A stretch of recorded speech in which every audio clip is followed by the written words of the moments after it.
Samaveta Bhaktavinda ki jai, Srila Prabhupada ki jai, Srila Prabhupada ki jai, Srila Prabhupada ki jai. Today, as you all know, is the day of disappearance from this world of His Divine Grace Srila Prabhupada. On this day, we have what are called special remembrances of Srila Prabhupada. Although any remembrance of Srila Prabhupada must be special every day, because Srila Prabhupada is very special. But according to the Vaishnava system, we particularly celebrate the appearance day and the disappearance days of great Vaishnavas. The disappearance day of a great Vaishnava is considered a festival day, a day of celebration. It means that it's the celebration of a great Vaishnava going back to the spiritual world, back to Krishna. But from our point of view, it may not seem to be very nice. From our point of view, we're simply left here without the association. Plus, we're never bereft of the association of great devotees. That a Vaishnava dies to live. The reason is, he tells that Vaishnavas die when thou art living still in self. The Vaishnava dies to live, and living tries to spread the holy name around. Actually, we don't speak of Vaishnavas dying. That is a term that may be applied to an ordinary mundane person. We say that he has entered into the eternal pastimes of the Lord. Maybe you know, once a journalist asked Srila Prabhupada, what will happen to this movement when you die? Prabhupada replied that, I will never die. He said, I will live forever in my books. And you can utilize. So Prabhupada said, if you want to know me, then read my books. Read his books means one has to read in the attitude of a disciple. And rascals and demons also read Prabhupada's books because they want to find so-called faults. But one who actually reads Prabhupada's books in the spirit of submissive service, then he must also follow what is in the books. Srila Prabhupada is none different from his books. Srila Prabhupada's books are unique. Many great acharyas have composed commentaries on Srimad Bhagavatam and other Vaishnava literatures. One of the main functions of an acharya to present and explain the Vaishnava literatures for the benefit especially of the Vaishnava community and for society in general. But Srila Prabhupada's purports, even among those of Vaishnava acharyas, are unique in many ways. But especially because of the preaching mode that Prabhupada builds into his purports, that everyone can feel when they read Prabhupada's books how Prabhupada is present in his words and is preaching to everyone to surrender to Krishna. In every line and every word of Prabhupada's books, we feel Prabhupada's urgency.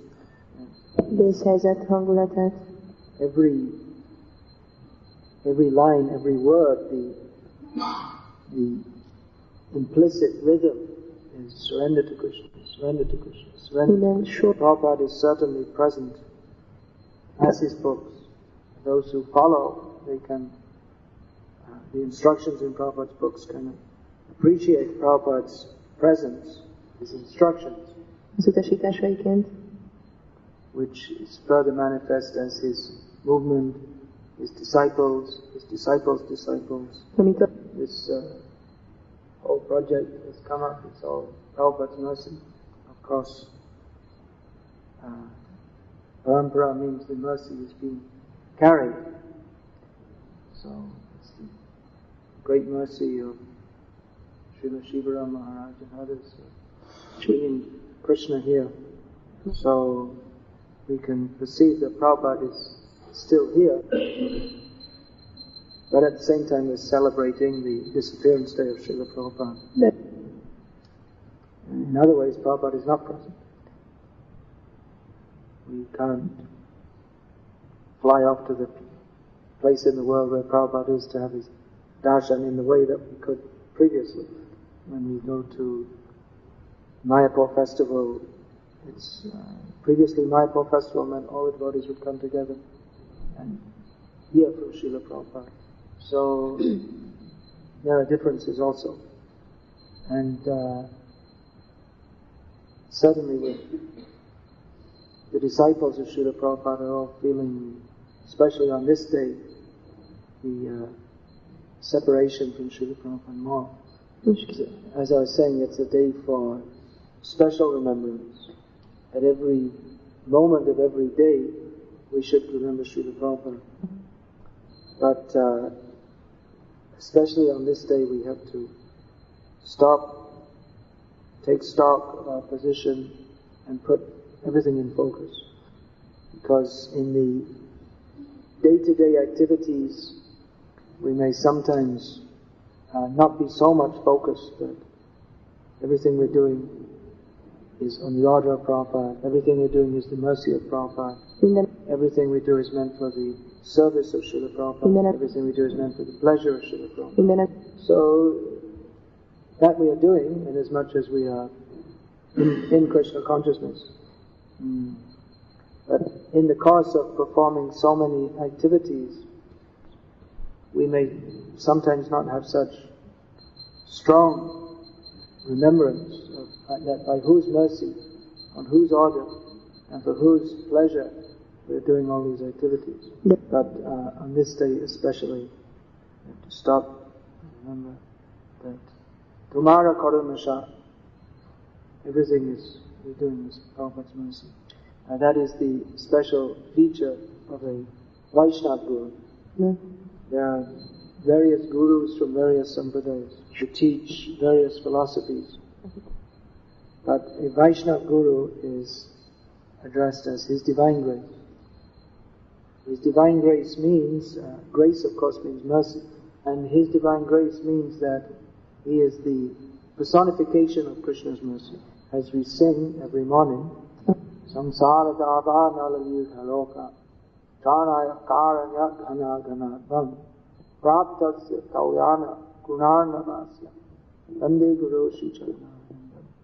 We offer our respectful obeisances at the lotus feet of the spiritual master, who is receiving benediction, bringing mercy from the ocean of mercy. Krishna is the ocean of mercy. Krishna is the reservoir of all auspicious qualities, of which His mercy, especially His mercy upon His devotees, is the most important quality. So when we say Guru's mercy, that actually means Krishna's mercy. But Guru is empowered by Krishna to distribute mercy. He's the representative of Krishna, empowered representative. So the duty of a Vaishnava Acharya is to distribute the mercy of Krishna, just as the cloud takes mercy from the ocean and rains it down. So similarly, everyone burning in the forest fire of material existence, they can be relieved by the mercy coming from the rain cloud of the mercy of the spiritual master. So particularly in this Kali Yuga, mercy is required. No one can approach Krishna by his own endeavors. But when Krishna, by his mercy, admits a devotee into his entourage, then only can he enter. But Krishna, he gives the duty of recommending to his own devotees, his internal devotees. So Krishna Prashtha, those who are very dear to Krishna. And from time to time, Krishna sends such devotees into this world to reclaim the conditioned souls. In this Kali Yuga, Chaitanya Mahaprabhu has come. He is Patita Pavana Gaura Hari, the savior of the most fallen. But he particularly gave the responsibility for distributing that mercy very widely to Srila Prabhupada. Previously, the greatest example of mercy was Chaitanya Mahaprabhu delivering Jagai and Madhai. It was astonishing. All the people of Navadip and even Yamaraj himself were all astonished because Chaitanya Mahaprabhu delivered Jagai and Madhai, two great sinners. And this way Chaitanya Mahaprabhu has demonstrated his quality of unreserved mercy. But Chaitanya Mahaprabhu demonstrated his quality of mercy thousands and millions of times more through the person of Srila Prabhupada. Chaitanya Mahaprabhu predicted that his name would be chanted in every town and village of the world. But he didn't personally go throughout the world.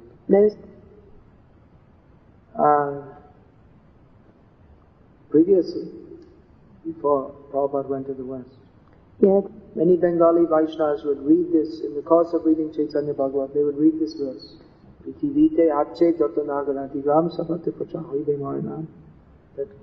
Krishna consciousness will be preached in every town and village of the world.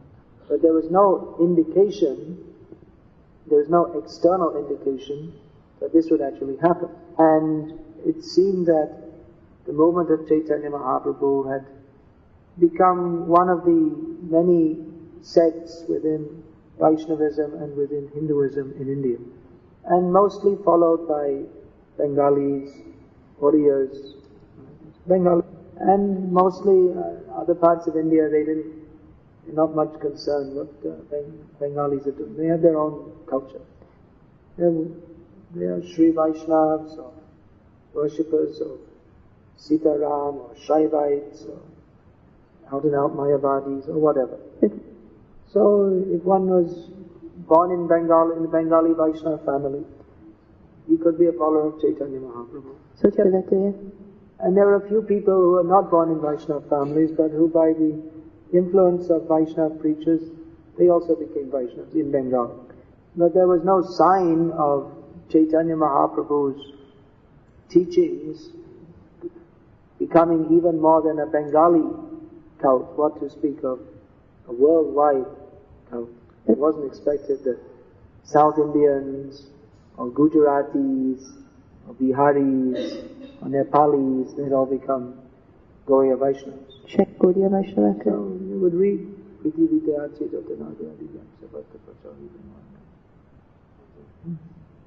some nice poetry. No one had any idea it could actually be meant to be true.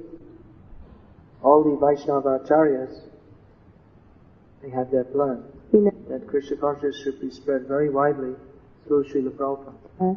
Once Srila Prabhupada was walking on a morning walk in South India with some of his disciples. And one of them said that, brought some of the latest objections, lucubrations from some of his godbrothers. That Srila Prabhupada, some of your godbrothers say that if Chaitanya Mahaprabhu wanted Krishna consciousness spread all over the world, he would have done it himself. But as he didn't do it, then they say that you, Srila Prabhupada, you shouldn't do it either. Very wonderful conclusion. So Prabhupada stopped and put his cane in the ground. And he said very gravely that Chaitanya Mahaprabhu did not preach in the Western countries because he wanted to give the credit to me. Just like Krishna did not fight in the battle of Kurukshetra, but he wanted to give the credit to Arjuna. So the mercy that Chaitanya Mahaprabhu came to give has been spread very widely by Srila Prabhupada. Atra patra picha nahi nahi stana stan jai jaha pai tare gaya premadan. He said that the Pancha Tattva, they did not discriminate in the matter of preaching. But whoever, qualified or not qualified, if they had any opportunity, they would spread love of God to anyone. But this is particularly true of Srila Prabhupada, that he gave Krishna consciousness to people who, according to the Vedic conception, are not even really human beings at all. Once I was traveling and preaching in Bangladesh, where there are many bogus incarnations of God. Many, not just one or two. No shortage of incarnations. So, one time we happened to come across one of our main ideological enemies, one famous guru who purported to be a follower of Chaitanya Mahaprabhu. But he was a follower of one so-called incarnation of God. And we were discussing with him, not very cordially. So, he was saying that, well, actually, you see, Chaitanya Mahaprabhu, he preached mostly among the Brahmins and the high-class people. So, the Jagat Bandhu, the person he calls God, he said, this is Chaitanya Mahaprabhu come again, but this time he preached among all the low-class people, and in this way he really fulfilled his mission, because he preached among the outcasts and the rejected members of Hindu society. So then he said, well, this proves that he's God. He said, oh, what about Srila Prabhupada? He preached among us. We're much more fallen than the lowest people in Hindu society. And millions of times more fallen. Prabhupada, he not only preached among us, but he taught us the proper way of life. Chaitanya Mahaprabhu come again, but this time he preached among all the low-class people, and in this way he really fulfilled his mission. But he never claimed to be God. He was always presenting himself as the humble servant of Krishna Chaitanya Mahaprabhu. To deliver even one fallen person is a very great mercy. It's not considered possible practically to deliver someone who is meat-eater, a drunkard, a lecher, and with so many other normal qualities of the Western people. Srila Prabhupada went to preach in the West and no one gave him any encouragement, no one thought it was possible. This is also Chaitanya Mahaprabhu's mercy. To show through the person of Srila Prabhupada how much faith one should have, and that the real wealth of a devotee is his firm faith in the order of the spiritual master. Because Srila Prabhupada had nothing else. He had no material assets. Even the 40 rupees he brought, he couldn't use that in America. He had no friends in America, no organization, no governmental backing, nothing. He was just there in the middle of America. Hell. With himself, just himself, mostly people couldn't understand what he was, difficult to understand what he was saying anyway.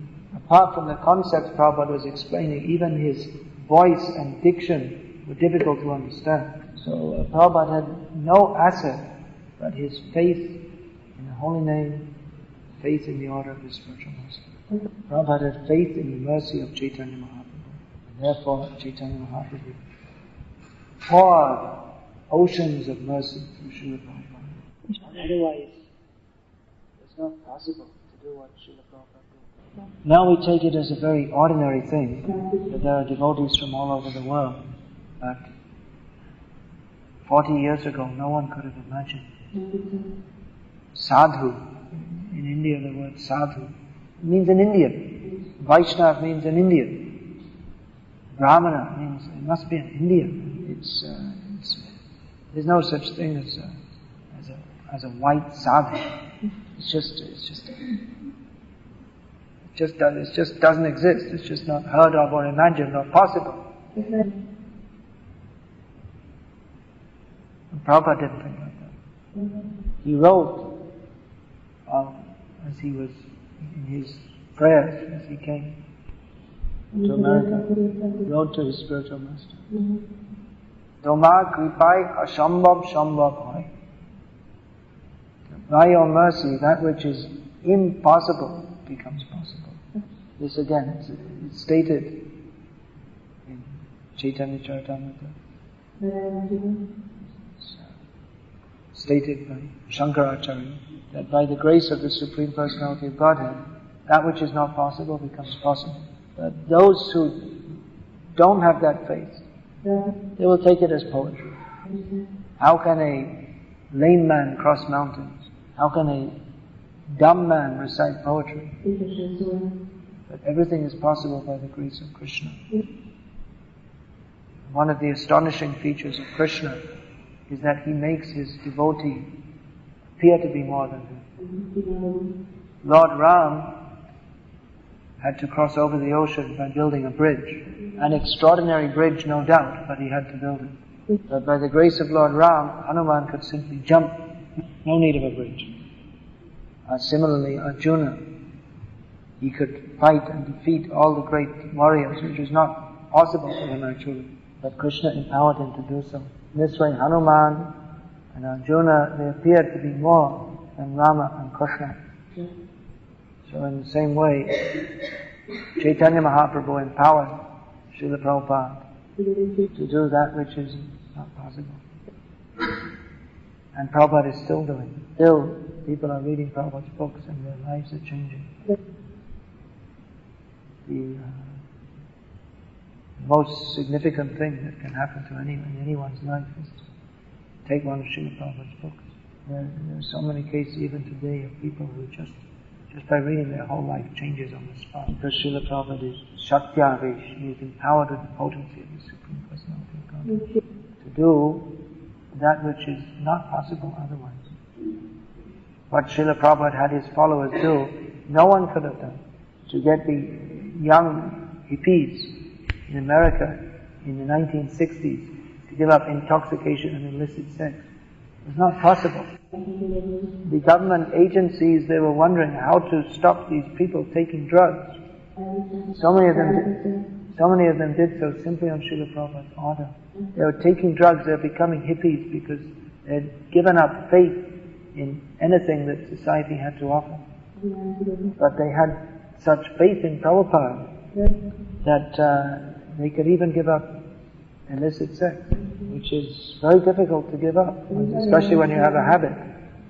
But they had faith that Prabhupada had something real, something beyond the frustration.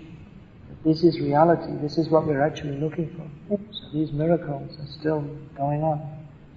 Prabhupada is present as much as we want him to be. Prabhupada also declared that ISKCON is non-different from him. And ISKCON will be non-different from him as much as we keep Srila Prabhupada here in ISKCON by following his instructions. These festivals, Vyasa Puja and Disappearance Day of the Spiritual Master, are certainly very emotional festivals. When we consider the mercy that Srila Prabhupada has poured upon us, it's quite natural that devotees, they will simply cry. If they don't, there's something wrong. Naturally, devotees, they cry on considering the mercy of Srila Prabhupada upon them. I heard, I wasn't there, but the first Vyasa Puja or Disappearance Day festival, I think it was first Vyasa Puja, Prabhupada, after his disappearance, must have been 1978, in London, Bhaktivedanta Manor. So most of the devotees at that time were still disciples of Srila Prabhupada. And one by one they came up to speak about Srila Prabhupada, but hardly any of them could say anything. It was simply they're all crying, remembering Prabhupada's mercy upon them. And the pain of considering that we won't see Prabhupada anymore in this lifetime. Although Prabhupada has shown how we can see him, we must see him. That by going on getting his mercy, by following his instructions. As Prabhupada has written, very kindly instructed us how to accept the disappearance of the spiritual master. And in the physical absence of the spiritual master, devotees take solace in following his instructions. So devotees can continue to get Srila Prabhupada's mercy by stringently following his instructions. It's certainly an emotional festival to remember Srila Prabhupada in this way. But it should not be simply sentiment. Sentiment is not bad. Certainly we should have sentiment for Srila Prabhupada. But the real feeling we have to demonstrate by following his instructions. Knowing that that will please him, and that not following his instructions will not please him. So if we're grateful to Srila Prabhupada, which we certainly must be. We should certainly express that by pleasing Srila Prabhupada by following his instructions.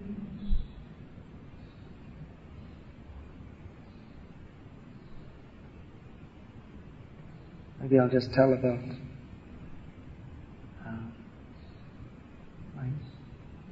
some few experiences of Srila Prabhupada. Because Prabhupada, as I say, is an ocean of mercy. He's brought the ocean of mercy. And everyone who has a relationship with Srila Prabhupada who can experience that mercy, particularly in their own lives. A great Acharya, Srila Prabhupada, was empowered with the potency of Krishna. Krishna, he has the ability to intimately relate with every living being. And he empowers his great devotees to also relate with and uplift many, many, many other jivas.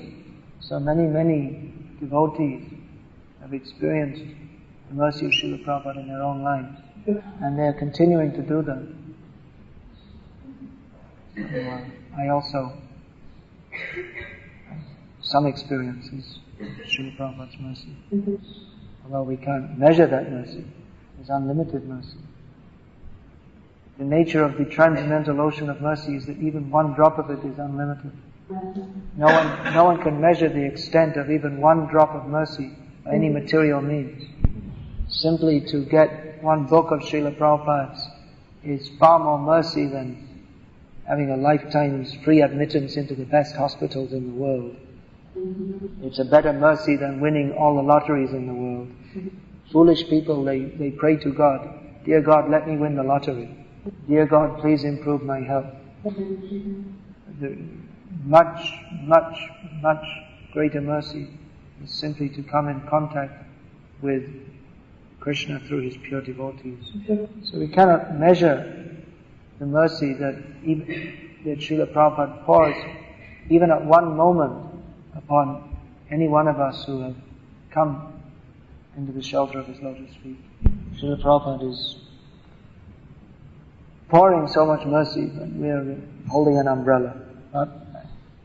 We're not accepting his mercy. This is our great misfortune. But whatever little mercy we're accepting, we can experience that is far, far better than anything the whole material world has to offer.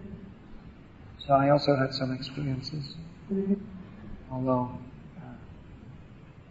too much holding the umbrella, not due to material attachments. We're not properly accepting the mercy Srila Prabhupada is ready to give.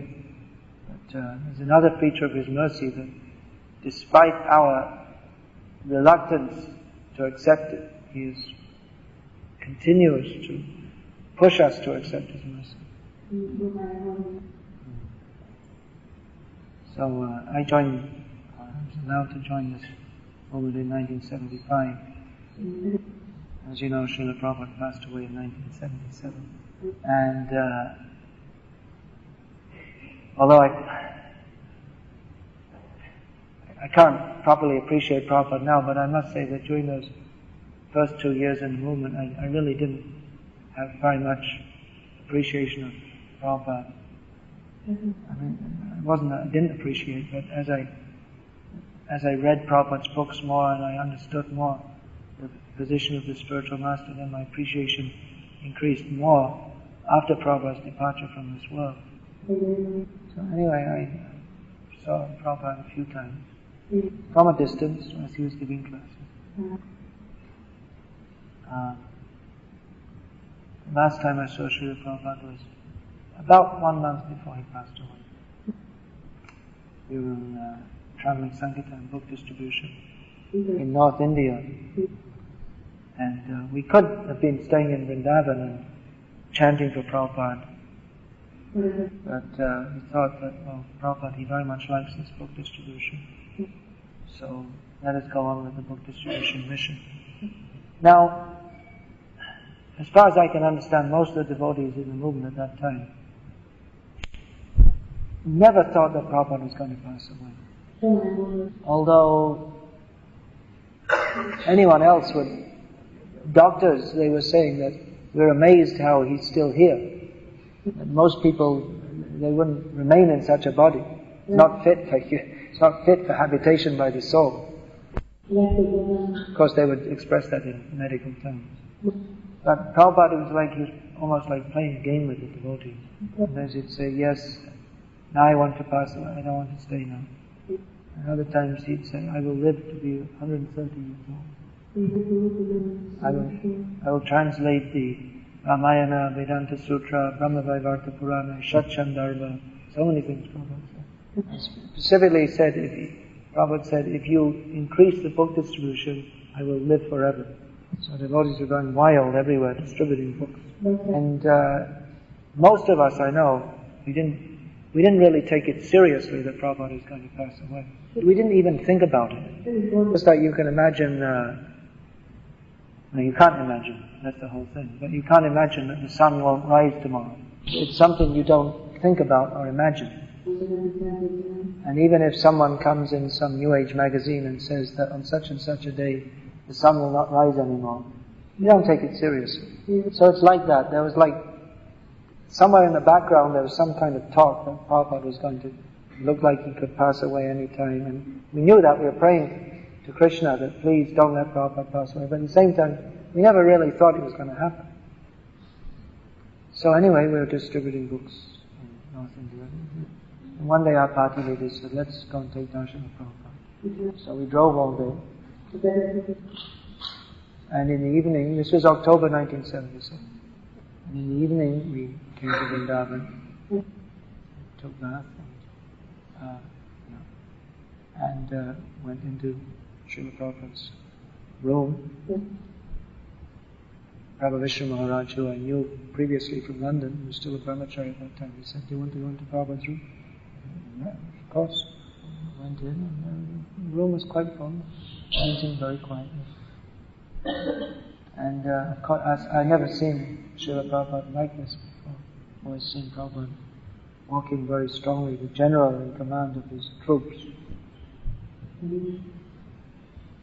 Prabhupada was lying on his bed. We've heard that saying, only skin and bones. And although Prabhupada's form was transcendental, it appeared like that. Very, very shocked to see. So, chanting very quietly. Mahamantra was one small pair of kartals. Very slight ching. And then Srila Prabhupada asked if he sat up. He asked the devotees to sit him up. And there was some discussion about taking some food. I didn't realize at the time, and until many years later, I didn't realize this was the first time that Prabhupada was going to take any food for months actually. So they brought some, I think it was some strawberries. And then Prabhupada started saying in a very slow voice, and he was being held up in his bed. Prabhupada started reciting Sharir Vidyajal very slowly. Prabhupada, he forgot all about taking prasad, he just started preaching to the devotees. All the senses and network of paths leading to death. Prabhupada was speaking very slowly and very quietly. And all the devotees were straining to hear. It was the same Prabhupada preaching to us. He went on preaching and you had to be very careful to control the senses. But just, despite that physical condition, was fully enthusiastic to guide and preach to his disciples. So that was the last darshan I had of Prabhupada. The next morning again, left to go on Sankirtan. Actually, I transferred at that point from a party based in Bombay to a party based in Mayapur. So actually on the day Prabhupada passed away, I was in Mayapur. Just come back from a tour of the northeastern states of India. And the standard there was, when we came back, we'd go out for weeks Of course, I'd only been on the party a few weeks because I just joined it. But later, I came to find out that the usual standard for that party was we'd arrive in the morning in Mayapur, clean out the bus, fill it up with books, and go out for another few weeks. Same day, we'd go out. It just so happened, it's another long story, how we were arrested by the police and everything. But we only arrived in Mayapur at early afternoon on November the 14th, 1977. And so we didn't manage to get everything together to leave the same day. So you have to remember this was India in 1977 in Mayapur, where there was one phone, but it didn't really work very well. There wasn't much communication with the outside world. So making a phone call was like a major endeavor. So November 14th night, we took rest, got up the next morning, we went through the morning program, just as normal, we had no idea. Then after Guru Puja, the devotee, he made an announcement. You know what the announcement is. And everyone was just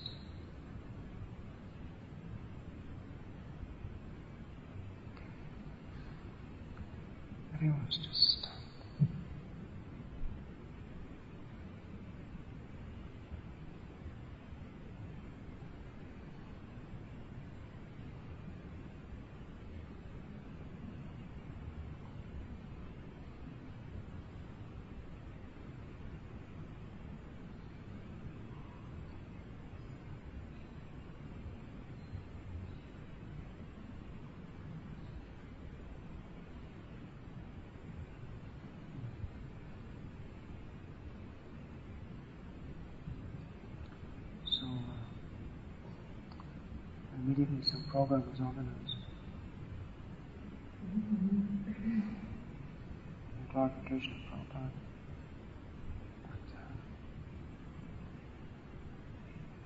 It was like several weeks. The whole movement was stunned for weeks and months afterwards. At least that was my experience. I was in Calcutta mostly for some weeks after that. It was just like, we were all doing our services, but it was like all the devotees were just, it was like in a state of shock for several months. It was just practically the only thing we discussed. We were just like, how can we go on without Srila Prabhupada? Although we were going on, doing all the same activities were going on as previously. We just couldn't imagine what does it mean to exist without Prabhupada.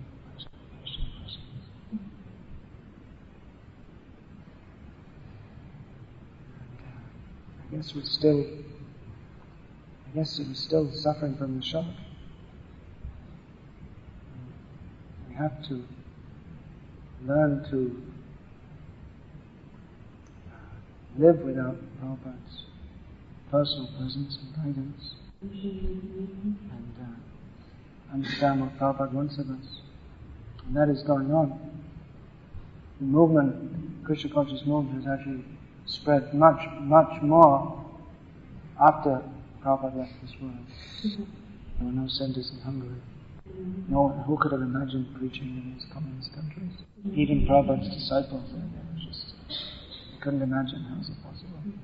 No one would have considered preaching here if Prabhupada hadn't pushed. So many countries that the movement wasn't present at all. So Prabhupada's books have been distributed, so many centers have been established. So everything was going on by Prabhupada's blessings. And that we always have to remember. Everything is possible by Prabhupada's blessings. As much as we remember that, then we'll be blessed. Krishna conscious movement, we go very nicely. And as much as we forget that we have to receive Krishna's mercy through Srila Prabhupada, then so many problems will come. It's a very, very simple point, crucial and essential. That, as we're singing here, Jogata Pichare Kichu Nahi Bhai Tomar Karunisha. That if you examine me, you will find no good qualities. That your mercy is all that I need of.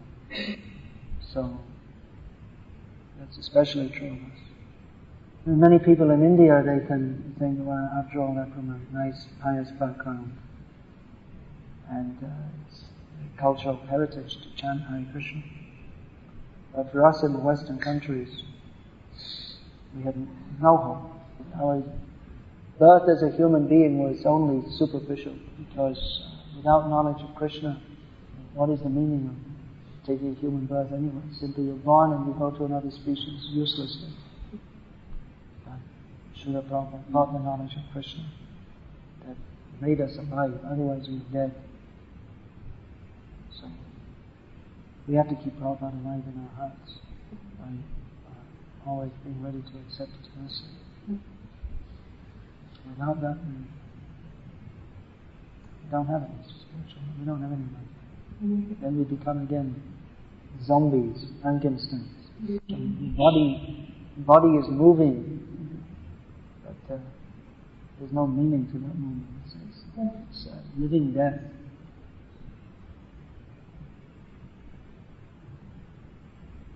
It's a very dangerous situation we're in. This material world is very, very dangerous. At any moment, Maya can capture us. So our only hope is to remember the lotus feet of Srila Prabhupada, who can save us in this very dangerous situation. Srila Prabhupada saved us, and He'll go on saving us if we pray to Him, please save Him. Yes. Therefore, on this day in particular, we praise Srila Prabhupada, and we make special note to praise Him. Actually, that every moment there should be the function. We start every day with the prayer to the spiritual master, with the resolve to meditate upon his lotus feet at least 3 times a day. But actually that meditation should be constant. As much as we remember Krishna, and by whose mercy we have any hope of any connection with Krishna, that much we're in Krishna consciousness. As much as we forget that, then we're lost. So it's the normal function to praise spiritual master who has disappeared. But there are no words actually that can properly glorify the spiritual master. Still it is the duty and the pleasure of the disciple to attempt to do so. Our real appreciation must be in our activities.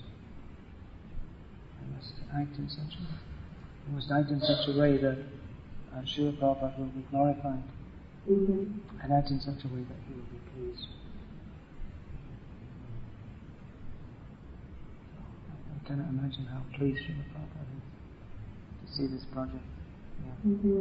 Prabhupada wanted this so much. He wanted places where people can live, simply chant Hare Krishna. Prabhupada wanted to give shelter to the whole world by establishing this Vaishnava community. So there's no doubt that Prabhupada is very, very pleased with this. So please continue here to live according to the principles given by Srila Prabhupada, and continue to please Srila Prabhupada. Srila Prabhupada ki jai. Hare Krishna. Is anyone else going to speak?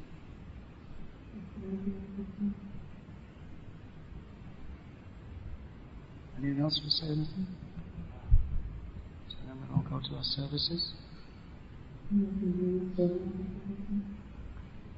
One of my services is writing books.